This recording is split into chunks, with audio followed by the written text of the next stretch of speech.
Olá, boa noite a todos. Quero aqui agradecer a todos que estão conosco nesta noite, desejar boas-vindas ao canal Rede Previdência e ao programa que estamos estreando hoje, então, que se chama Mulheres e Previdência.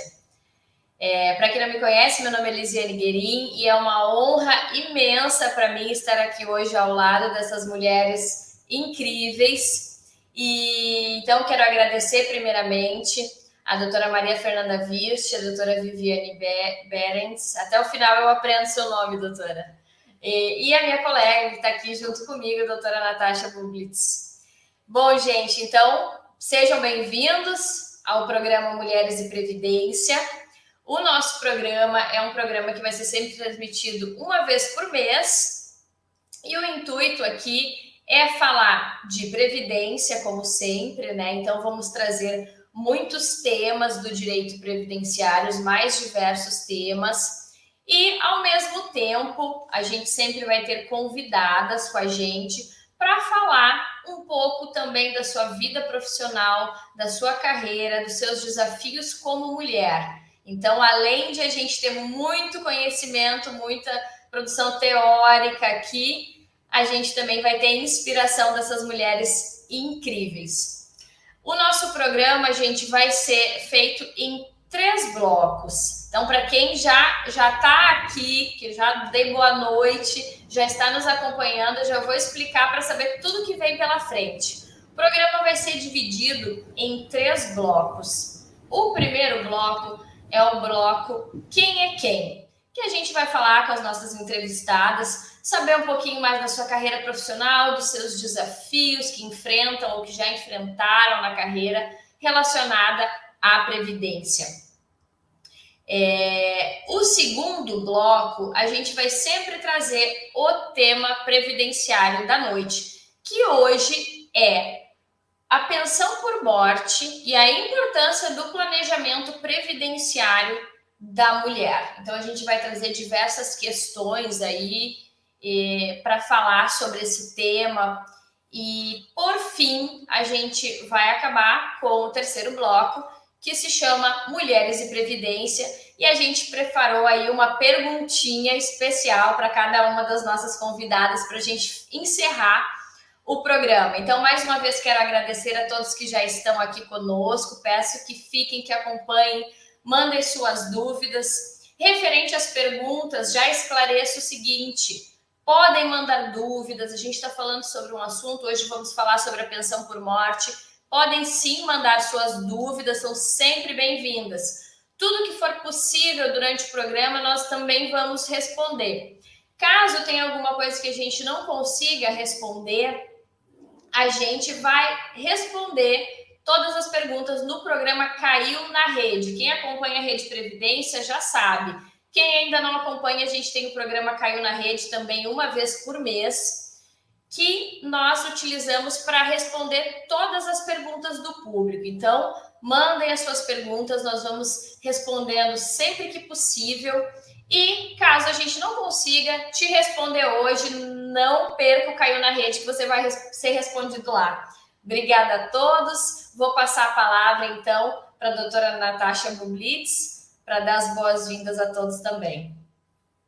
Boa noite, doutora Lisiane. É uma alegria estar aqui no programa junto contigo, coordenando esses temas tão importantes, que é mulheres e direito previdenciário. Eu agradeço também, com muita honra, receber a doutora Maria Fernanda Virst, doutora Viviane Berers, grandes referências no direito previdenciário, mas, acima de tudo, grandes referências como mulheres previdenciaristas que nos inspiram e nos colocam num local de inspiração e motivação nos estudos, na aplicabilidade e como mulheres. Então, boas-vindas a todos que também nos acompanham hoje. Convido também para permanecerem até o final, façam suas perguntas, compartilhem, debatam conosco o tema. Será uma noite de muito conteúdo importante, não só sobre a pensão por morte, mas como mulheres. E para iniciar, eu quero trazer alguns dados sobre as mulheres para elucidar um pouquinho sobre essa noite. Esses dados que eu trago são de 2019. Em 2019, o nível de ocupação das mulheres de 25 a 49 anos, vivendo com crianças de até 3 anos de idade, foi de 54,6%, quando do homem foi de 89,2%. Embora tenhamos evoluído muito nos últimos anos e tenhamos situações quase de igualdade e equidade da mulher, nós podemos observar por esses dados muito recentes, de 2019, que pouco mais da metade das mulheres se afasta do mercado de trabalho nos primeiros anos de vida dos filhos, enquanto os homens conseguem se manter no mercado de trabalho. E aqui a gente tem um primeiro impacto no futuro previdenciário da mulher, na carreira da mulher, na vida da mulher. Ainda, esses dados do IBGE trazem que o trabalho parcial de até 30 horas semanais, ele tem mais mulheres do que homens, em torno de 29,6% de mulheres, enquanto esse tipo de trabalho tem 15% de homens, provavelmente relacionado à questão dos filhos, da economia do cuidado, não só relacionados com filhos, às vezes familiares, para dar conta dessa economia do cuidado. Em relação aos cuidados de pessoas e afazeres domésticos, novamente nós temos que as mulheres implicam no trabalho doméstico no dobro do que os homens. Enquanto as mulheres trabalham em torno de 21 horas semanais, os homens trabalham 11 horas semanais com afazeres domésticos. E esse fenômeno aqui, a gente verificou algumas coisas que vão impactar no futuro da mulher previdenciário e no mercado de trabalho. Mas não é só a questão do afastamento do mercado de trabalho. Nós também temos dados relativos ao valor da remuneração da mulher no mercado de trabalho. E aqui a gente tem que, apesar de mais instruídas, as mulheres ocupam em torno de 37,4% dos cargos gerenciais e recebem 77,77% do rendimento dos homens. E aqui a gente está falando de 2019. E essa desigualdade ela é maior em grupo de pessoas com ocupações com maiores rendimentos. E também é diferenciada. A gente tem essa desigualdade maior no sul do Brasil do que no nordeste do Brasil. E aqui a gente tem que nos grupos de diretores e gerentes profissionais de ciências, intelectuais, as mulheres recebem em torno de 61,9% dos rendimentos dos homens. Esses dados eles são muito impactantes porque a gente começa a falar de dois fenômenos, que é o fenômeno da economia do cuidado, que afasta a mulher do mercado de trabalho, e o chamado fenômeno teto de vidro, que é um fenômeno cultural. Ele não tem uma explicação, ele não é uma exclusão, é uma situação que acaba se repetindo durante os anos, em que, na maioria das vezes, a mulher tende a receber menos do que o homem, embora tenha tanta ou mais qualificação e instrução. E aqui um pouquinho dos dados sobre a questão do legislativo. Em 2020, a gente tem 14% de deputadas federais mulheres, e em torno de 16% de vereadores eleitas. Então, aqui a gente tem um dado que o legislativo, a gente tem uma pequena ainda representação feminina. Esses são alguns indicadores sociais que eu trouxe, apurados pelo IBGE, mas que eles buscam analisar as condições de vida das brasileiras a partir de um conjunto de indicadores das Nações Unidas, para que se possa comparar esses dados entre todos os países. E a partir daqui que eu quero trazer para vocês esses dados e essas configurações para a gente poder conversar um pouquinho sobre mulher, planejamento, pensão por morte, porque esses dados e essas informações impactam diretamente nessas reflexões. Então, passo a palavra para a doutora Lisiane dar seguimento. Todos os dados trazidos aí pela doutora Natasha, as coisas ficam mais claras vendo esses dados específicos para o assunto que a gente vai tratar hoje, né? Então, muito obrigada, doutora, por esses dados. E vamos começar, então, como eu havia comentado antes, o programa tem 3 blocos, então vamos iniciar o nosso primeiro bloco, que se chama Quem é Quem?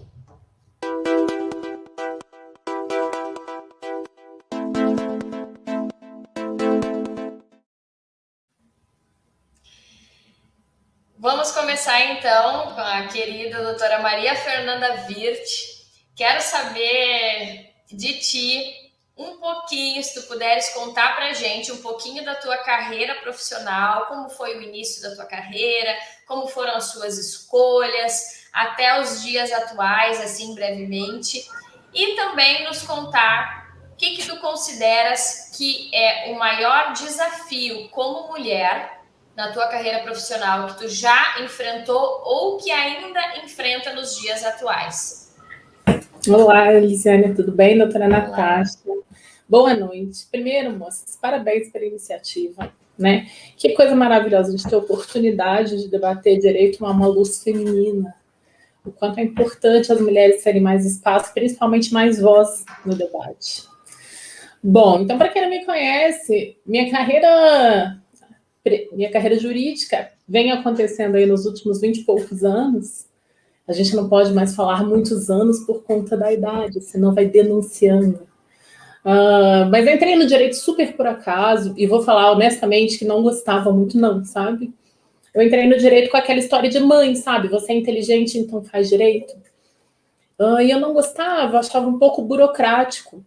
E aí digo de verdade, não é só porque estamos nesse evento, eu achava um tanto difícil de entender a minha utilidade social conversando sobre dispositivos de lei, o que era constitucional, o que não era inconstitucional. E depois acabei me achando quando eu pensava no direito como uma construção social. E olha a coincidência. E é bem verdadeiro que isso está no Google, foi publicado, então bem fácil de achar. O meu trabalho final na faculdade, lá em 2002, foi sobre a condição da mulher detenta no Brasil. Eu já tinha uma preocupação do estudo a partir de um âmbito social. Eu entrei no Superior Tribunal de Justiça com 19 anos de idade, como técnica do tribunal. Mais tarde, com 23, passei para analista, depois que me formei, no ano de 2003. E trabalhei com o ministro Luiz Fux, fui assessora do ministro Napoleão por 10 anos, e agora sou assessora da ministra Regina Helena Costa.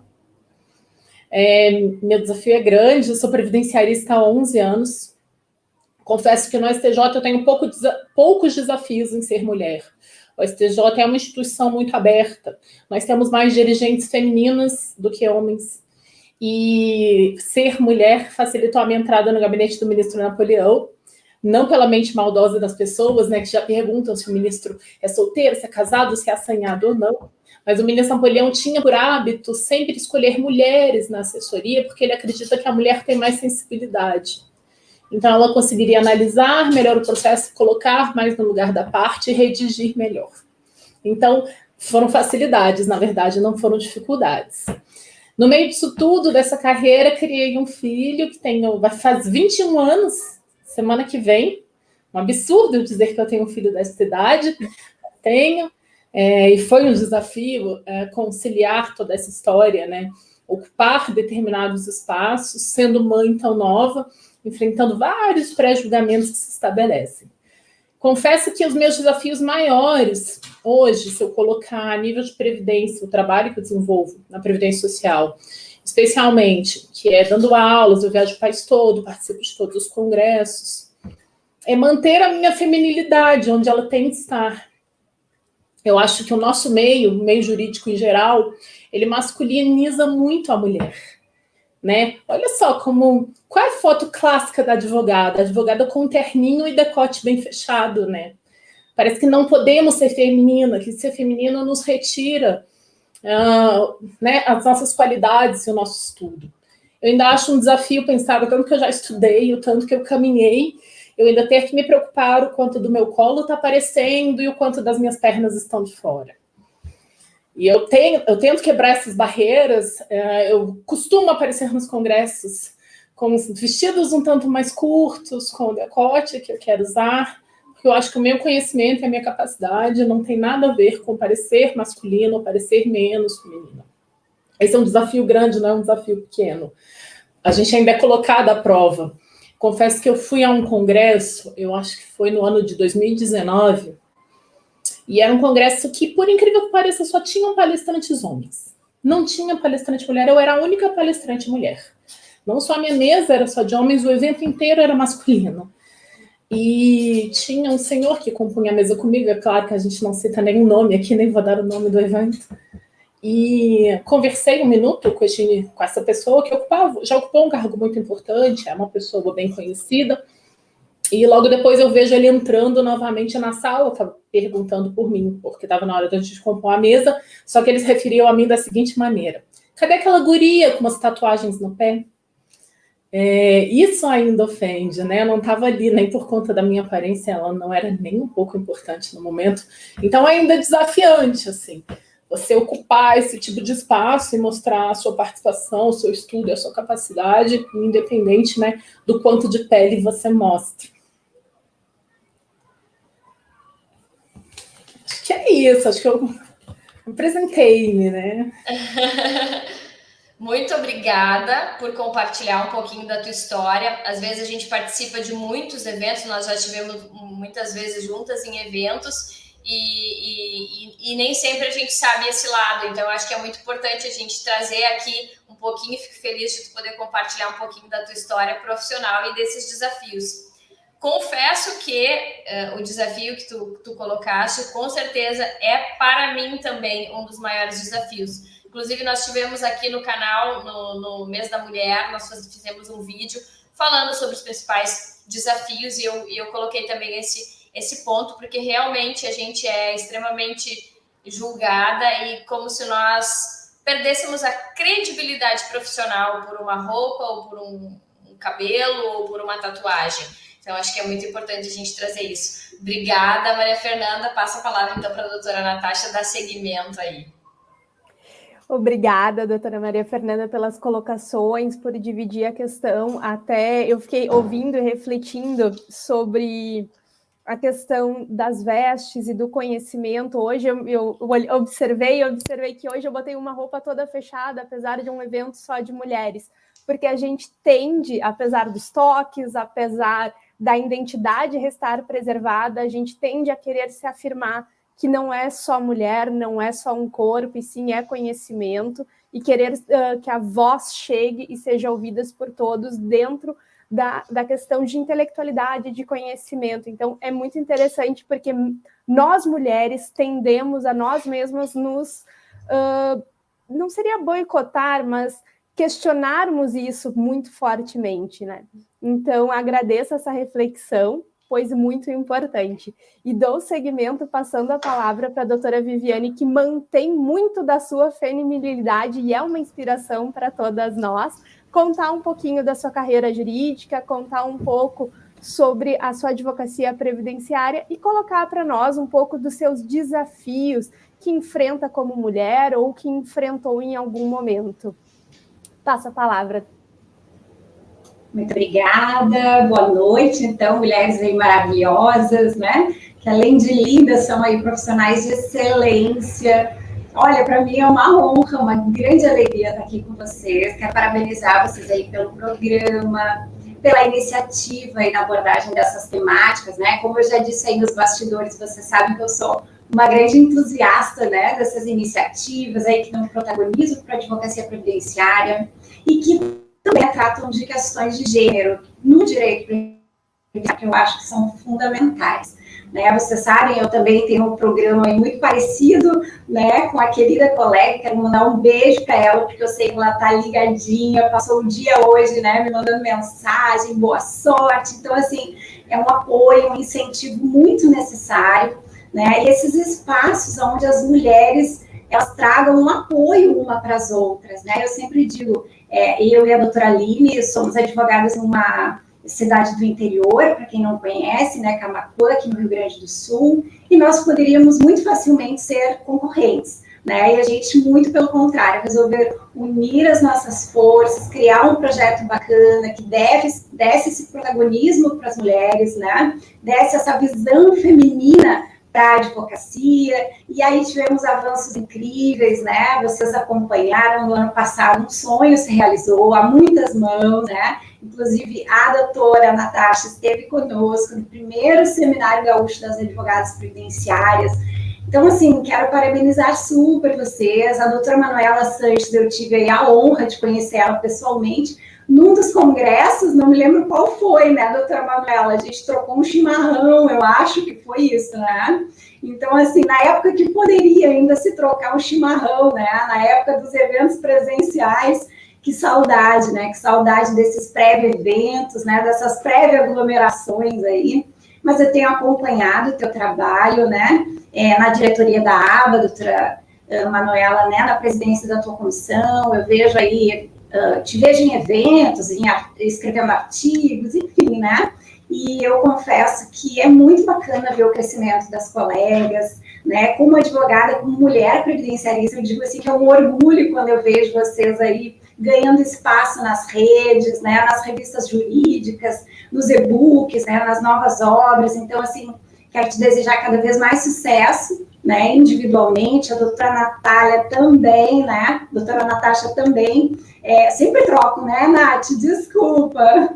Também é uma super profissional, né, inspiradora, incansável, ela está sempre buscando conhecimento, aperfeiçoamento. Toda vez que eu vou fazer um curso, eu vejo a Nath lá, né, certeza que ela vai estar no mesmo curso. E tem conduzido aí também com muita maestria, né, a nossa Comissão de Seguridade Social, o Laboratório Administrativo. Então, quero te parabenizar, né? Nos honrou no ano passado aí com uma palestra incrível lá no nosso seminário. Também teve aí 2 artigos jurídicos na nossa obra comemorativa do seminário. E quero convidar, né, quem não baixou ainda, vou aproveitar para fazer propaganda, inclusive porque, né, o artigo da doutora Natasha foi um artigo muito importante sobre a nova Previdência e a restrição dos direitos das mulheres, né, que escreveu em parceria aí com a doutora Adriane Góes. Então, quem não baixou, é um e-book gratuito, que está lá na editora do IEPREV. Então, já fica o convite aqui para quem não baixou. Mas, enfim, né? E, por fim, mas não menos importante, eu quero dizer que hoje eu passei em cólicas à tarde, porque eu sabia que a doutora Maria Fernanda estaria aqui. Então, assim, eu tenho um respeito enorme, né? Tenho um carinho enorme. Olha só o que tem aqui comigo. Que professora maravilhosa, né? Tive a oportunidade de ter sido aluna da professora em congressos, aprendi muito sobre os recursos aí nos tribunais superiores. E essa obra incrível aqui, né, a doutora Maria Fernanda, que eu acho que tem tudo a ver com o nosso diálogo de hoje, que tem tudo a ver com o nosso bate-papo de hoje, inclusive porque vamos fazer referência ali a uma decisão que a doutora Natasha me passou, lá de Sergipe, e que tem muito a ver com esse livro, né? É um livro que foi aí dedicado, quem sou eu para falar da sua obra, né? Mas, assim, que foi dedicado especialmente para os julgadores, né? Numa tentativa de resgate dos direitos humanos, né? Do respeito à garantia das pessoas, né? Essa atenção redobrada e tão necessária para as peculiaridades das demandas previdenciárias, né? Então, assim, é um livro maravilhoso. Já fica aqui a minha super dica para quem ainda não tem a primazia dos direitos humanos na jurisdição previdenciária. Então, para mim, é uma honra poder dividir, né, aqui esses painéis aqui com você e estrear, né, nesse programa aí, que é um programa novinho em folha, e que eu tive a honra aí de estrear aí ao lado ainda da doutora Maria Fernanda. Mas então, meninas, assim, fora a trajetória e toda como é que eu vou dizer assim, a reviravolta que a minha vida profissional deu com a coordenação do IEPREV aqui no Rio Grande do Sul, né? Há poucos dias eu fiz um bate-papo com a doutora Ana Paula Fernandes, onde eu fiz a referência. Eu já sou formada há 16 anos, amo a advocacia previdenciária, mas realmente não tinha, assim, conseguido retornar da forma como eu gostaria para o meio acadêmico, né? E confesso que eu acredito que ainda não consegui, né? O mestrado, por exemplo, é um sonho, né, que está um pouquinho distante. Então, em função da maternidade tripla, eu estou adiando até que as crianças cresçam um pouquinho mais, né? Mas, assim, eu sempre tento ver as coisas pelo lado positivo. Acho que a Maria Fernanda também, a doutora Maria Fernanda também referiu, né?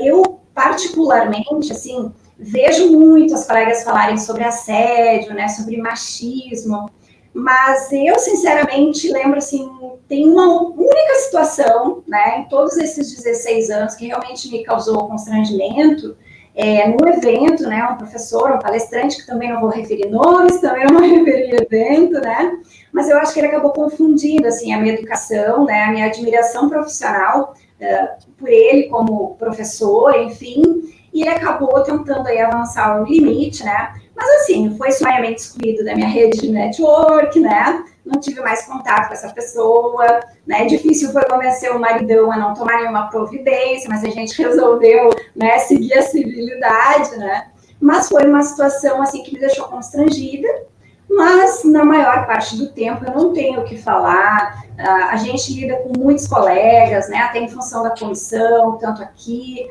quanto aqui de Camaquã, a comissão do qual eu presido, quanto também a comissão estadual, entre magistrados, colegas advogados, eu sempre fui muito respeitada, então eu não tenho o que falar nesse sentido de verdade, assim. Mas, assim, uma situação que eu posso fazer referência e que eu senti certa discriminação como mulher é que eu já ocupei cargo público, né, como procuradora municipal. Então, eu tive as minhas 2 últimas gestações enquanto procuradora municipal. E, assim, né, a gente tem, e isso é verdade, comentários maldosos, né, referências que a gente sabe, indiretas, né, aquelas coisas assim de como se eu estivesse me aproveitando do cargo, né, como se eu fosse uma aproveitadora para a oportunidade de engravidar, né. Então, assim, como se o meu planejamento familiar dependesse da aprovação de alguém que não fosse só o meu próprio marido, né? Então, assim, tanto que no meu pós-parto do meu filho Diogo, que é o meu filho do meio, hoje ele tem 8 anos, eu fiquei afastada no papel, né? Mas eu continuei desenvolvendo alguns trabalhos, assim, para a prefeitura em casa, porque eu me sentia culpada, né, de sobrecarregar os colegas, né, eu sabia desses comentários maldosos, então, assim, eu estava com pontos da cesárea e estava fazendo trabalho, né, em casa, então, para compensar, digamos assim, a minha ausência de estar ali diariamente. Então, isso foi uma situação bem chata, né, na minha terceira gestação, que foi da Helena, hoje ela tem 5 anos, aí eu refleti muito sobre isso, e agiu de forma bem diferente, né, até porque foi um período bem mais complicado da minha vida, eu tinha mais o meu paizinho para cuidar, que estava conosco, então eram 2 crianças, mais um bebê e mais o meu pai. Aí eu disse, não, eu, né, em seguida pedi exoneração, acabei me afastando, mas assim, fica isso, e isso é muito real, né, eu vejo relatos de outras mulheres que passam essa discriminação no trabalho, né, e lá não era assim um ambiente, né, a prefeitura em si não era um ambiente totalmente masculino, então assim, por incrível que pareça, eu percebia e sabia desses comentários também pela ótica feminina de outras mulheres, né, isso me deixava mais triste ainda, mas esses seriam os desafios, né. Agora, com relação à questão de machismo, com relação a essa situação assim, não sofri, né? Que nem eu disse, fora essa única exceção aí, eu acho que é um desafio, a gente não pode fechar os olhos, eu sei de outras, por exemplo, outras profissões que não sejam talvez da área previdenciária, como eu já ouvi relatos de colegas que são da área penal, por exemplo, que daí precisam estar em ambientes mais masculinos, como delegacias, etc e tal, né? Eu sei que enfrentam esses problemas, então não estou dizendo que eles não existem, mas da minha parte, eu não passei mais do que essa situação isolada. Eu acho que seria isso. Eu agradeço, doutora Viviane, e penso ser bem interessante essas colocações. Obrigada por ter contado um pouquinho da tua carreira, dos desafios, por todas as colocações iniciais. E um ponto que trouxeste que eu acho muito importante muitas vezes o machismo a gente enxerga como algo praticado pelo homem, mas ele é cultural. E aí entra a importância até do Preve Amigas, que é um projeto muito interessante que tu trouxeste, tu e a doutora Aline vem trabalhando e vem fortalecendo, que é as mulheres se unirem, as mulheres terem uma rede de apoio, porque muitas vezes essa discriminação, esse machismo é praticado pela própria mulher de uma forma cultural. Então, é interessante fazermos um movimento oposto, seja através desse espaço aqui, do Preve Amigas, um seminário de advogadas que a doutora organizou com muito brilhantismo, unindo mulheres e fortalecendo. claro que no meio previdenciário eu enxergo também que nós estamos dentro de uma bolha que tem muito respeito pelas mulheres. Nós temos previdenciaristas que são autoridades, muito respeitadas mulheres, então é um ambiente um pouco mais favorável para as mulheres, mas isso não exclui que não devemos debater e trazer essas discussões e fortalecer essa rede de apoio, essa rede de mulheres, para que situações não se repitam, para que situações não se consolidem. Então, agradeço pelas suas colocações e reflexões e passo a palavra para a doutora Lisiane Guerin dar seguimento com o segundo bloco.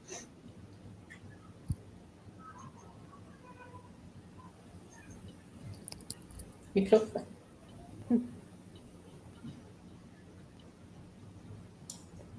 Acho que meu microfone estava silenciado aqui. Obrigada, doutora Viviane, por compartilhar um pouquinho aí da sua história, um pouquinho das suas vivências. Então, vamos dar seguimento e agora vamos entrar aí na área previdenciária. Vamos falar aí um pouco de direito previdenciário, um pouco de planejamento previdenciário, pensão por morte. Vamos iniciar, então, o segundo bloco, que o tema hoje é pensão por morte e a importância do planejamento previdenciário da mulher.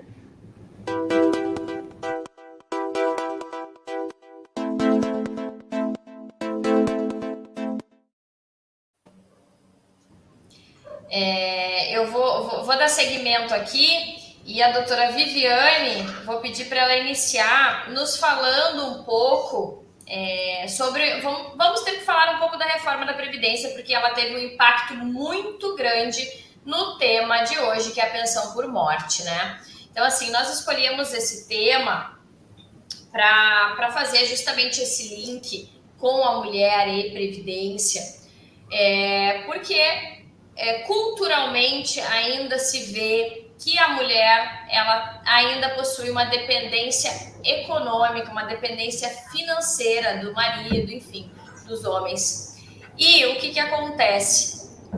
Após a reforma da Previdência, a doutora Viviane vai explicar para nós em maiores detalhes, mas após a reforma da Previdência, a pensão por morte ela teve um impacto, uma mudança no seu cálculo, nas cotas, ou seja, o valor da pensão por morte para a mulher dependente ou para a família dependente do falecido, o valor em si caiu bastante, então isso tem um impacto na vida econômica familiar. E aí entra também a questão de colocarmos a importância da mulher se planejar previdenciariamente, fazer o seu planejamento previdenciário para não ocorrer justamente esse impacto, para que esse impacto não seja tão grande assim. Então, eu vou pedir para a doutora Viviane falar para nós um pouco, né, sobre as mudanças da reforma da Previdência, como era, como ficou,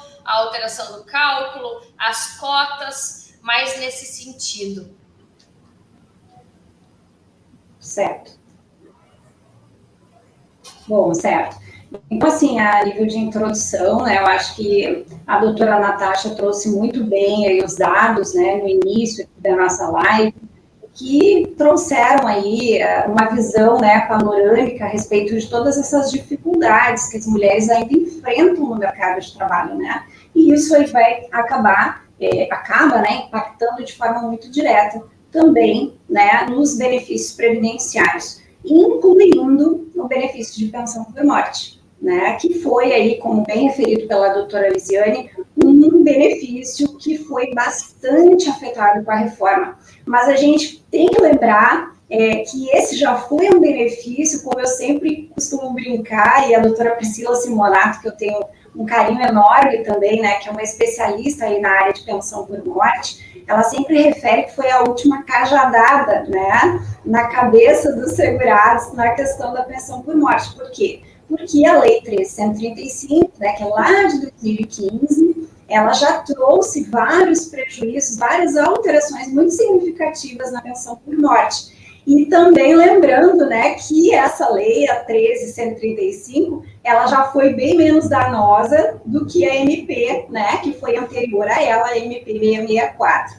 Então, assim, o que aconteceu agora na emenda constitucional? Nós tivemos, inclusive, essa questão da redução dos valores de forma muito drástica, que já tinha sido previsto lá nessa MP 664 e que não se reproduziu na 13.135, né?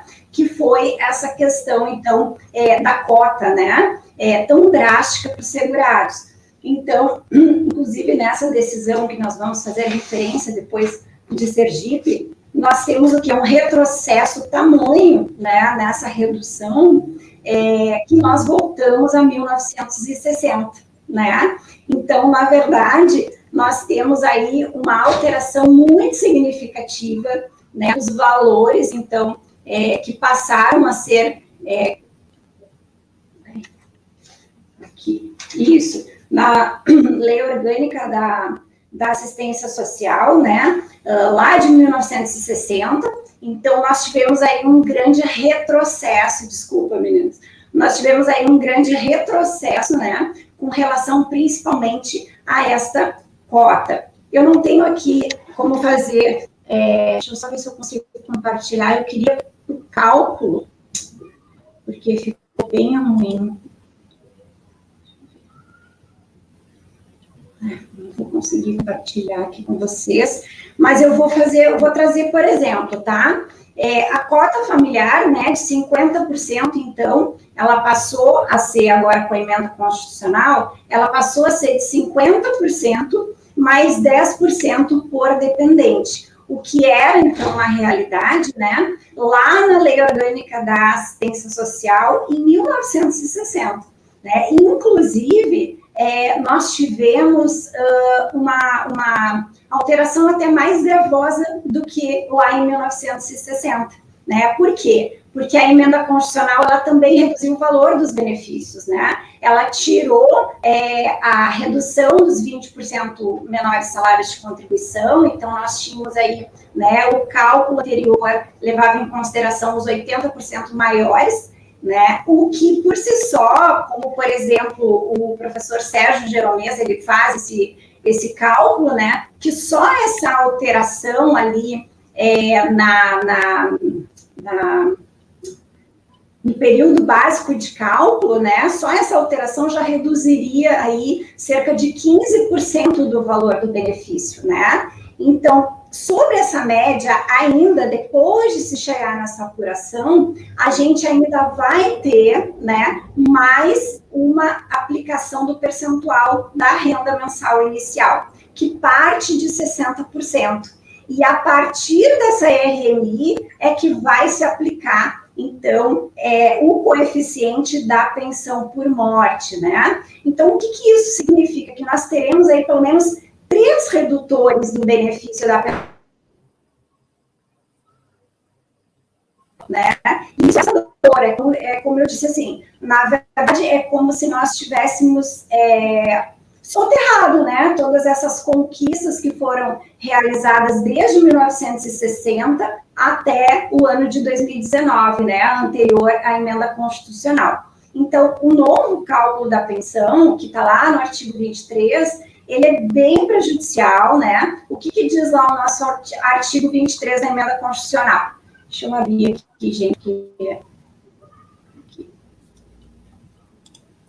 Artigo 23, tá? Então, tá lá. A pensão por morte concedida a dependente de segurado do regime geral de previdência social ou de qualquer servidor público federal será equivalente a uma cota familiar de 50% do valor da aposentadoria recebida pelo segurado ou servidor, ou daquela que teria direito se fosse aposentado por incapacidade permanente na data do óbito, acrescida de cotas de 10 pontos percentuais por dependente até o máximo de 100%.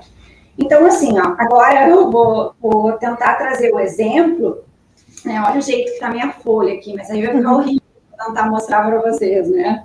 Por isso que eu fiquei nervosa, não consegui achar ali onde eu podia compartilhar. Mas vamos lá, eu vou tentar explicar em palavras para ver se fica mais fácil, tá? Então, vamos para um exemplo. Por exemplo, né?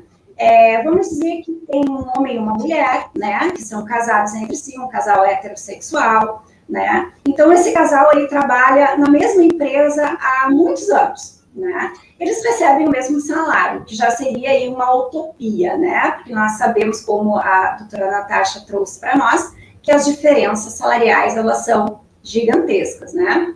Mas, enfim, vamos, assim, pensar, então, que eles recebessem o mesmo salário. E que daí, então, o que a gente vai fazer? Primeiro, temos que apurar, né, essa base de cálculo, e aí chegamos aí, digamos, a um valor que é de julho de 94 até, né, a data, então, em que se vai fazer o requerimento, e essa média salarial, digamos que tenha dado aí R$4.000, foi mais ou menos o cálculo que eu fiz aqui, né? Então, se o homem falecer antes de completar 20 anos de tempo de contribuição e a mulher antes de completar os 15 anos de tempo de contribuição, né, o outro, né, aquele sobrevivente, ele vai receber o valor de 60% da média salarial de R$4.000, que seria, então, R$2.400. Ah, importante, né? O cálculo que é feito para aqueles que ainda não alcançaram um tempo mínimo, né, é sempre de 60%, né? Ele só vai ser superior a essa média quando ultrapassar, então, para o homem, né, os 20 anos de tempo de contribuição e a mulher os 15 anos de tempo de contribuição. Mas digamos assim, que os dois, né, têm 20 anos de contribuição, tá? Média salarial a mesma, dos R$4.000, e os mesmos anos de tempo de contribuição, estão ali no mesmo trabalho, mesma média, tudo direitinho. A emenda constitucional, o que ela acabou determinando, né? Que o cálculo do benefício por incapacidade permanente, que seria a antiga aposentadoria por invalidez, as pessoas ainda conhecem assim, ela seria, então, como eu disse, né, 60%, mais 2% para cada ano que ultrapassar, os 20 anos para o homem e os 60%, né, no caso da mulher. O que significaria isso, né? O cálculo da pensão, no caso de morte do homem, seria de R$1.680, caso, né, a mulher venha a falecer. E para o homem, a mulher viúva, ela vai ficar com um cálculo de R$1.440. Então, sobre esses aspectos, o que a gente verifica? Que a pensão, ela acaba ficando melhor para o homem, né? Nos casos em que eles ainda não eram aposentados, né? São pessoas, então, que estavam trabalhando e que alcançaram aí os 20 anos de contribuição. O que a gente pode pensar, né, com relação a esse regramento? Que esse regramento, no cálculo da pensão por morte, ele trouxe aí, sim, uma diferenciação muito significativa, né, com relação ao gênero, que fere, sim, aí o princípio da isonomia, né, que está ligada, sim, diretamente à questão de gênero. Então, é um cálculo que vai ser mais prejudicial para, né, a mulher, no caso de falecimento do homem, né? No caso, vai ter essa diferenciação dos valores, né? O que não deveria, né? Então, com relação aos cálculos, eu acho que o mais agravante, com relação às mudanças na pensão por morte, acredito que o que ficou mais agravante foi realmente a questão do cálculo. Perfeito, importante esses dados. Eu não tinha apurado ainda essa diferença da pensão por morte quando o dependente vai ser uma mulher ou um homem, mas soma-se a isso mais uma desigualdade ocasionada. Muito se falou na época da reforma da Previdência sobre as idades, sobre a idade mínima aumentar, e pouco foi debatido sobre essa alteração na pensão por morte, no valor do benefício. E aqui eu vejo, e acredito que as colegas devem ver bastante também no escritório, pessoas chegando e não sabendo que teve essa alteração, tendo entendido que tinham acompanhado tudo da reforma da Previdência, mas, na verdade, somente são surpreendidas com essas alterações quando vão buscar um benefício. E aqui a gente tem que, só no último ano, claro que quando houve a reforma da Previdência, jamais imaginaríamos que passaríamos por uma pandemia mundial, mas a gente teve de 2020 a 2021 um aumento em 47% dos benefícios, do encaminhamento dos benefícios de pensão por morte. Então, a gente teve uma necessidade que foi gerada de dependentes que precisam desse benefício e foram surpreendidos com essa alteração, com a diminuição do benefício. E aqui eu trago só mais um ponto, antes da gente seguir com o debate, que é a questão da dependência econômica. Eu moro em Porto Alegre, a capital, e enxergo dentro de um certo meio a dependência econômica da mulher não é tão forte. E quando eu trouxe esse debate com a doutora Lisiane, ela trouxe um ponto de vista um pouco diferente do interior de Foz do Iguaçu, que apesar de ser uma cidade que é super turística, não é uma cidade pequena, ela tem uma dependência econômica e uma sistemática da situação familiar um pouco diferente. E aqui a gente tem as regiões do Nordeste, Norte, então uma situação desigual, né? Uma situação onde ainda há muita dependência econômica da mulher. E vemos também que ainda tem gerações, né? A minha geração é uma geração mais recente, mas temos gerações seguintes onde a mulher acabava ficando responsável só pela criação dos filhos e vai depender dessa pensão por morte. E que vai ser severamente impactada e a gente vai começar a ver as consequências, né, dessa redução nos próximos anos, que vem agravado por uma diminuição da proteção familiar e ainda uma diminuição da situação econômica do país. E aqui eu trago, antes de seguirmos com a doutora Maria Fernanda, 2 pontos, né? Nós temos o legislativo atuando de forma mais restritiva nos direitos sociais e o judiciário preservando os direitos sociais. E aqui a gente teve, após a reforma da Previdência, já a decisão da manutenção da proteção do menor sob guarda, a questão que a TNU acabou sedimentando da dispensa de produção de prova da dependência econômica da união estável e dos cônjuges, né, equiparando de fato os dois com base na questão da mútua assistência. Então, um legislativo atuando para tentar preservar esses direitos sociais esses que estão nos nossos objetivos da Constituição Federal. Eles estão no pacto que nós fizemos na Constituição Federal com o objetivo de justiça social, com o objetivo de erradicar a pobreza e diminuir a desigualdade social. E aqui a gente já teve uma primeira decisão em Sergipe de um magistrado entendendo pela inconstitucionalidade da fórmula de cálculo da pensão por morte, pois é prevalecendo a proteção familiar.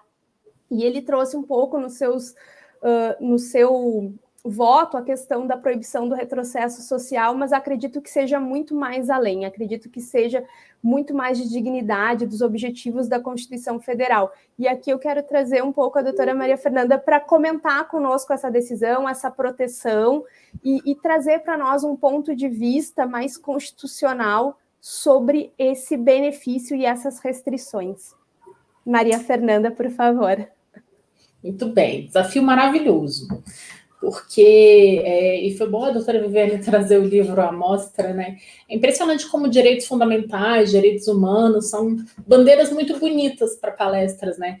Mas parece que a efetividade dos direitos humanos, dos direitos fundamentais, ainda é uma coisa esquecida. O judiciário tem tentado fazer o seu papel e, às vezes, quando ele tenta fazê-lo, ainda é criticado, né? Se fala muito hoje em ativismo judicial, sem, na verdade, entender os conceitos. Então, vamos tentar entender como que as coisas funcionam e por que funcionam, né? A gente tem que entender primeiro uma coisa, que toda vez que nós tratamos de direitos humanos, de direitos fundamentais, direitos humanos, né, lato sensu, direitos fundamentais, aqueles que estão reconhecidos no nosso texto constitucional. Sempre que nós tratamos disso, a gente está tratando, sim, de uma limitação do poder do Estado. O Estado, ele pode muito, mas não pode tudo. Ele pode tudo menos violar direitos humanos e fundamentais. Isso ele não pode fazer. Existe, sim, uma limitação do poder do Estado. Hoje a gente vive, sem colocações políticas, só uma observação. Hoje a gente vive um governo, né, que se sente atacado pelo judiciário, sem entender que, na verdade, nada estamos fazendo além de exercer o direito constitucional. O que está prometido na Constituição, e o nome é Constituição não à toa, é o que constitui o Estado, é que o forma, Aquilo ali tem que ser assegurado por todos os poderes, e quando um deles violá-los, o outro age, né? Então, se há violação de direitos humanos ou fundamentais, age um dos poderes em nome daquilo, porque existe sim limitação do poder. O poder é limitado pelos direitos humanos e pelos direitos fundamentais. Essa é a primeira premissa que a gente tem que entender. Aí, dentro deste caminho, então, de dizer que os direitos humanos que foram reconhecidos na Carta, então, os direitos fundamentais, né? Que o Estado se comprometeu, então, a fazer parte do seu pacto com a sociedade. Quando vem a Constituição de 88, na verdade, o que está se dizendo? Estamos hoje constituindo o Estado brasileiro, hoje ele nasce aqui, e nasce com essas garantias. E quando o Estado faz esse movimento, começa, então, a teoria que começa com Canutilho, de dizer que esses direitos, então, né, que constituíram o Estado naquele momento, aqueles reconhecidos naquele momento, não podem retroceder. Se o Estado, no momento em que foi constituído, disse que protegeria aquele núcleo de direitos fundamentais, aquilo só pode avançar, nunca pode vir para trás, que é o princípio da vedação ao retrocesso. A gente tem muita dificuldade de lidar com esse princípio por uma razão muito simples. Já é difícil fazer valer a Constituição, né? Quiçá um princípio que não é expresso na Constituição. Ele é um princípio implícito, ele vem da natureza dos direitos fundamentais, né? Que, na verdade, quer dizer isso. Se você constituir o Estado prometendo à sua população a atenção a esses direitos fundamentais, você tem que trabalhar agora só pela melhoria. Você não pode mais dizer que não vai mais proteger esse tipo de direito, né? Se você tornou esse direito humano um direito fundamental, colocou na tua Carta Constitucional, agora você não pode mais voltar atrás, vai ter que mantê-los. Quando a gente fala da pensão por morte, a gente vai ter uma dificuldade. Eu sei que a comunidade previdenciária ficou muito animada com essa decisão de Sergipe. E ela é mesmo animadora, mas a gente tem uma dificuldade aí. E a primeira dificuldade é, então, entender o que é o princípio da vedação ao retrocesso, que baseia o começo da decisão. Como quem inaugurou a questão foi Canutilho, o Canutilho mesmo fala que é não poder atingir o núcleo fundamental do direito. E aí, o que seria o núcleo fundamental, né? Então, segundo a doutrina do Canutilho e seguida também por Robert Alex, gente, o núcleo fundamental seria, então, a garantia abstrata. Então, se o Brasil se comprometeu em proteger o evento morte, né, o risco social morte, o risco social viuvez, o risco social orfandade, isto não pode ser retirado do ordenamento jurídico. Canutilho e Robert Alex defendem, então, que é o núcleo essencial e não o direito subjetivo. Então, desde que eu continue protegendo o evento morte, o direito subjetivo, que era ter 100% da RMI e passar para 60%, não teria sido atingido o núcleo fundamental do direito fundamental, por isso não haveria retrocesso. Isso no constitucional puro, tá, gente? Constitucional puro não haveria retrocesso, porque o núcleo está preservado, muito embora o direito subjetivo tenha sido atingido. Mas o Brasil continua, né, se comprometendo a proteger o evento morte, a nível de previdência. Mas as coisas não podem ser analisadas só assim, né? Sempre que a gente analisa uma regra previdenciária, ela tem que ser analisada sobre 3 vieses. Primeiro, o constitucional, porque a gente trata sempre de direitos fundamentais, o de mercado de trabalho e a realidade social. É claro que normas previdenciárias podem mudar, gente, e é normal que mude, né? Vedação ao retrocesso não significa não mudar o sistema, muito pelo contrário. Como o Previdência tem muito a ver com dinâmica social, é óbvio que vai mudar porque a dinâmica social mudou, né? Por exemplo, no passado, protegíamos as mulheres solteiras. Por quê? Porque era difícil a elas entrar no mercado de trabalho. Então, sem um homem, né, para sustentá-las, elas estavam em risco de desproteção. Tínhamos um pensionamento especial para essas mulheres. O risco social acabou porque houve inclusão no mercado de trabalho. Isso não é retrocesso. Mas, entendam, quando a gente cria uma política, então, previdenciária, a gente tem que examinar sobre esse viés. Primeiro, se é um direito fundamental. E com base em toda a teoria constitucional. Segundo, viés de mercado de trabalho. Por quê? Porque o nosso direito previdenciário tem a ver com o mercado de trabalho, né? Existem vários sistemas previdenciários do mundo, inclusive aqueles que não estão vinculados ao mercado de trabalho. O nosso está. O nosso tem a ver com a atividade, né? A gente chama que o nosso sistema é mercantilizador. Isto é, precisa manter o indivíduo no mercado de trabalho para garantir proteção social a ele. Muito bem. Então, vamos olhar a realidade do nosso mercado de trabalho para ver se a norma está compatível. Via de regra, pela Constituição, parecia estar compatível porque estamos protegendo a morte. Mas, a nível de mercado de trabalho, é compatível? Embora a mulher tenha acesso ao mercado de trabalho, os números que a doutora Natasha trouxe são números conhecidos, mostram que a inclusão efetiva no mercado de trabalho da mulher ainda não é realidade. Então, o risco social ainda existe sim. Segundo ponto, há uma estatística que diz que para um homem, né, assim, considerando épocas de desemprego, de afastamento, o normal do homem brasileiro é manter 9 contribuições no período de 12 meses, entendeu? Considerando todo o seu percurso de vida. E a mulher são 7 contribuições no percurso de 12 meses, na sua média contributiva. O que mostra que para a mulher manter continuidade contributiva ainda é muito difícil. Então, a primeira coisa que a gente vê é que há, então, uma incompatibilidade da norma com o que se espera do mercado. É claro que a norma foi criada, gente, pensando em quê? Hoje em dia, os cônjuges, né, são igualitários. Então, com o cônjuge falecendo, o outro ficar só com metade do salário dele é razoável, que a outra metade, o que morreu, gastaria enquanto vivo. Né? Mas isso não é uma realidade quando analisamos da perspectiva feminina, porque ela ainda tem dificuldade de inserção no mercado de trabalho, dificuldade de manutenção contributiva, que é outra coisa, né? De se inserir e se manter no mercado de trabalho estável por muitos anos, e isso traz a ela um tipo de dependência diferente.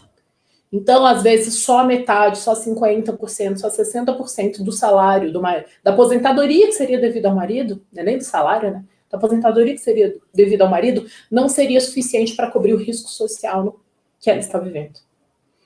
E a dinâmica social precisa ser examinada. E a dinâmica social, infelizmente, que a gente detecta no Brasil, é que a atividade empresarial ainda enxerga a mulher como muito cara. Então, a mulher tem, sim, dificuldade de colocação no mercado de trabalho. E o segundo ponto social importante, que inclusive justificou a nossa reforma. A nossa reforma não disse que o grande problema é o envelhecimento populacional? Pensemos sobre isso. Quem na nossa sociedade hoje ocupa o espaço do cuidado? Quem que cuida de um familiar doente? Quem que cuida de um filho adoecido, de um pai adoecido, de uma mãe adoecida? São as mulheres, e elas se afastam do mercado de trabalho para isso. Porque a gente não tem risco, a gente não tem nenhuma cobertura social para esta mulher. Então, em resumo, olhando de um primeiro viés constitucional, parecia não ser, né, retrocesso social a diminuição do percentual. Olhando no modo geral de sociedade, parece não ser, né, porque o núcleo fundamental, proteção óbito, está ok. Mas olhando do viés exclusivamente feminino e considerando as nossas a dificuldade da mulher no mercado de trabalho, manutenção contributiva, sim, a gente encontra um retrocesso social. Por quê? Porque a gente coloca em risco a sobrevivência dessas mulheres, com a diminuição do valor esperado, que vão obter uma renda muito inferior da que o marido colocava em casa, né, quando estava trabalhando, e vão sim colocar essas mulheres em risco social. E não há de se partir dessa premissa preconceituosa do Estado, né? A mulher que trabalha estava só se aproveitando, porque a mulher tenta trabalhar. Não é que ela não queira, é que é difícil a inserção no mercado mesmo. Certo? Falar essas coisas constitucionais sem ser cansativo é difícil, né, gente? Sem parecer chato. Mas eu sei que essa ideia de Sergipe vai ficar no imaginário da comunidade jurídica e vocês vão querer trabalhar isso em outros processos. Então, o que tem que entender a gente não pode partir só do princípio da vedação do retrocesso. Porque olhando estritamente da via constitucional, não estaria tão equivocada assim a alteração. Mas da premissa de que políticas públicas previdenciárias precisam ser analisadas do viés constitucional, da realidade social onde estão inseridas e do mercado de trabalho no qual vão ser efetivadas. Isso é o que testa a validade de uma política pública. Se ela não passa nesse teste, aí sim ela é uma política que a gente pode questionar, como é o caso da aposentadoria do viés feminino, da pensão por morte sob o viés feminino.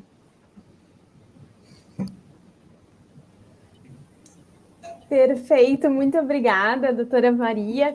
A questão de falar de constitucional é sempre uma delícia lhe ouvir falando, pois torna uma matéria tão complexa de fácil entendimento.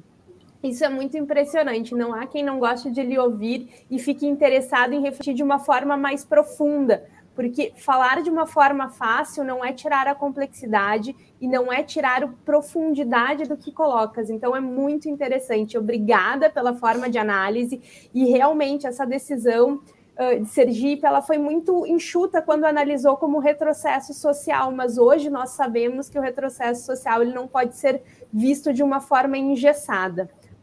Temos que analisar como um todo. Então, foi muito interessante o que colocastes e o que trouxestes de dados. E aqui, antes de irmos para o nosso último questionamento, eu trago uma situação que aconteceu no escritório, onde eu estava realizando um planejamento previdenciário de uma mulher que se afastou do mercado de trabalho para cuidar dos filhos e hoje está se adequando para completar a carência. Eis que o seu marido acompanhou ela e estava super tranquilo. Não, ela pode ter um salário mínimo, pois ela vai ficar com a minha pensão de servidor público.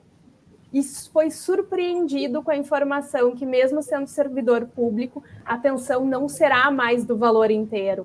Então, nossa, e agora, né? Então, temos que nos organizar um pouco mais. Então, o planejamento previdenciário da mulher e a questão da pensão por morte estão, sim, relacionados, porque a gente fala de uma situação e de uma proteção como um todo. E, implementando, passo agora para a doutora Lisiane fazer essas considerações. Mais uma vez, obrigada, doutora Viviane, obrigada, Maria Fernanda. Bom, quero agradecer mais uma vez, doutora Maria Fernanda. Faço minhas as palavras da doutora Natasha. Falar sobre constitucionalidade é realmente sempre muito complexo, mas com certeza, lhe ouvindo falar se torna muito mais claro, sua forma clara e objetiva de esclarecer esses diversos pontos sobre a constitucionalidade ou inconstitucionalidade das alterações que a reforma trouxe para a pensão por morte. E também ficou muito clara a importância do planejamento previdenciário para a mulher, também com os dados que a doutora Maria Fernanda trouxe para nós, né? Eu também não tinha conhecimento desses dados quanto às contribuições da mulher, né? E as contribuições do homem em alguns períodos. Então, muito obrigada pelos esclarecimentos. E a gente já está estourada com o nosso tempo, vamos passar então para o último bloco, que se chama Mulheres e Previdência.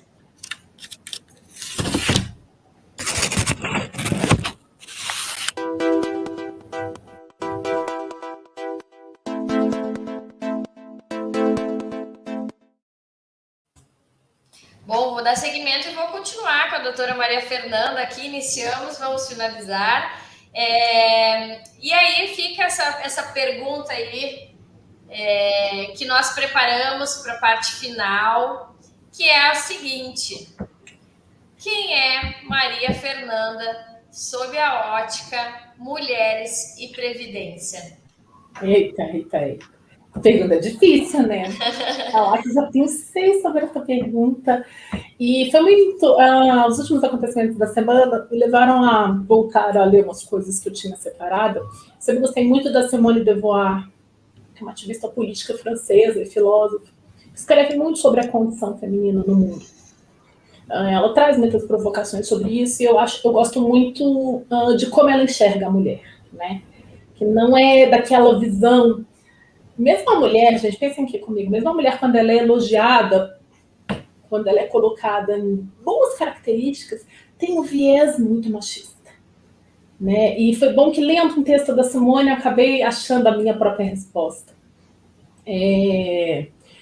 Quando a Liz me fez essa pergunta, e na hora me veio a resposta automática, né? Quem é você diante do direito previdenciário? Né? E a minha resposta é muito clara.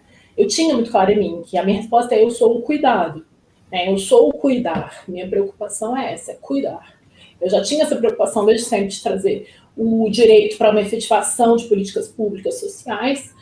Todo o meu estudo é voltado para isso e eu sou o cuidar. Mas aí eu junto com o pensamento da Simone de Beauvoir aqui dessa semana e vou refinar a minha resposta. Eu sou o cuidado, mas não aquele cuidado imaginário sobre as mulheres que a gente tem, né? Aquele cuidado piedoso do amor abnegado. Não é isso. Eu sou o cuidado justo, o cuidado que sabe direcionar. A Simone tem uma frase sobre amor O que se imagina da mulher, né? Que as mulheres amam abnegadamente, não é isso? E ela tem uma frase, eu vou me permitir ler, que ela diz assim: no dia que for possível a mulher amar em sua força e não em sua fraqueza, não para fugir de si mesma, mas para se encontrar, não para renunciar, mas para se afirmar, nesse dia o amor tornar-se-á para ela como homem, uma fonte de vida. E é assim que eu me vejo no meu cuidado. Não é o cuidado da abnegação, que tudo aceita, tudo permite, se sacrifica para fazer, né? O meu trabalho na Previdência hoje é de cuidar do que temos, né? E graças a Deus, Deus me deu a oportunidade de estar em um lugar onde conseguimos direcionar nacionalmente os posicionamentos. É um privilégio, mas um cuidar com olhares muito atentos, um amor de força, né? Um amor de direcionamento, não um amor só de abnegação, onde a gente possa fazer exatamente isso, né? Não renunciar, mas se afirmar como indivíduo. E principalmente entender que a gente está aqui para servir, né? Quando você para pensar que tudo ao seu redor foi alguém que fez. Tudo ao seu redor foi alguém que fez. A caneta que está na tua mão, o seu telefone que está na sua mão, os papéis, tudo que você comeu durante o dia de hoje, tudo foi alguém que fez. Eu acho que é impossível não ver o quanto somos devedores deste mundo, né? Quem faz o mundo não somos nós, somos os trabalhadores. A grande massa de trabalhadores que fez tudo o que me cerca agora, no momento que eu estou falando com vocês. E como devemos a esses indivíduos, né? Então, quem sou eu? Cuidado com essas pessoas, né? O cuidado direcionado e justo, não o cuidado do amor cego. Perfeito, muito obrigada, Maria Fernanda. Com certeza, eu acredito e comentei isso antes, que a gente estreou muito bem com vocês aqui no programa. Eu tinha certeza que representariam muito bem a intenção do programa de falar sobre mulheres previdentes. Então, muito obrigada pela tua participação. E já vou passar a palavra para a doutora Natasha dar seguimento aí com o nosso bloco. Doutora Viviane Berens, quem é Viviane Berens sob a ótica Mulheres e Previdência?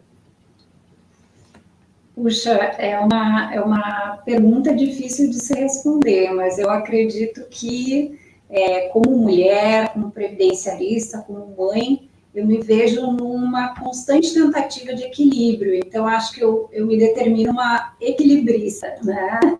E não só com os direitos sociais. Eu acho que com a luta dos direitos sociais a gente também tem que ter esse certo equilíbrio, né, na análise das questões que chegam diariamente no escritório, né, de ponderar o que realmente é sucesso, porque a gente vive num mundo muito materialista. Então, muitas vezes a gente acha que o sucesso é aquele colega que tem um escritório mais, né, grandioso, mais bonito, mais, enfim. Quando, na realidade, eu acredito que o sucesso, principalmente na área previdenciária, em qualquer área, né, mas principalmente na nossa, é fazer a diferença na vida das pessoas, né? Então, eu acho que isso, para mim, é a maior missão, né, que o direito previdenciário me trouxe. E isso também não significa vitória em todas as demandas. Eu sempre digo que a gente pode fazer a diferença na vida de um cliente por ouvi-lo, por aconselhá-lo, né? Muitas vezes eu tive demandas em que não houve a vitória final, né? Mas em que mesmo assim o cliente saiu daqui satisfeito com o atendimento, satisfeito em saber que foi feito o melhor que se podia e que a decisão final não dependia exclusivamente do advogado, né? Então, eu acho que estas são as lições que o direito previdenciário me traz. Também, assim, uma visão social mais ampliada, né? Muitas vezes, assim, a gente fica voltado para os nossos próprios problemas, até que chegue um cliente e relate, né, dificuldades que são muito mais graves do que aquilo que tu acha que é grave, que tu está passando um desafio pessoal, e aquilo serve para você como uma lição de vida, né? E principalmente conosco, que a gente acaba lidando aí com pessoas muitas vezes mais vulneráveis, que têm uma história de vida totalmente diferente da nossa, né? Então, eu acredito que isso, para mim, seja o direito previdenciário, o fazer a diferença para cada uma dessas pessoas, né, dando a atenção devida, né, me dedicando ao máximo aí, mesmo nessa vida de equilíbrio, de tentar me qualificar cada vez mais para poder atender, né, com propriedade aí as necessidades dos nossos clientes. Para mim, sucesso é isso, é fazer essa diferença na vida das pessoas, o direito previdenciário, né? Esse equilíbrio entre ser mulher, ser mãe, né? Administrar o escritório, estudar, enfim, né? Eu acho que é essa lição que fica, é de equilíbrio, né? A tentativa de equilíbrio constante, que não é fácil, mas a gente não desiste. Obrigada, Viviane. Eu sei que hoje tu estás fazendo um equilíbrio aí, cedendo um pouco do teu tempo, organizando com a família, que as três crianças estão esperando aí agora para acompanhar contigo. Muita gratidão por ter reservado esse tempo para nós, para estar aqui com a gente, falando sobre mulheres, falando sobre previdência e fazendo esse equilíbrio, que é conciliar um pouco família, os estudos, os debates, o escritório e mulher. Ser mulher é esse equilíbrio todo, ser mulher é esse cuidado com todas. Então, muito obrigada. Gratidão é minha, imensa.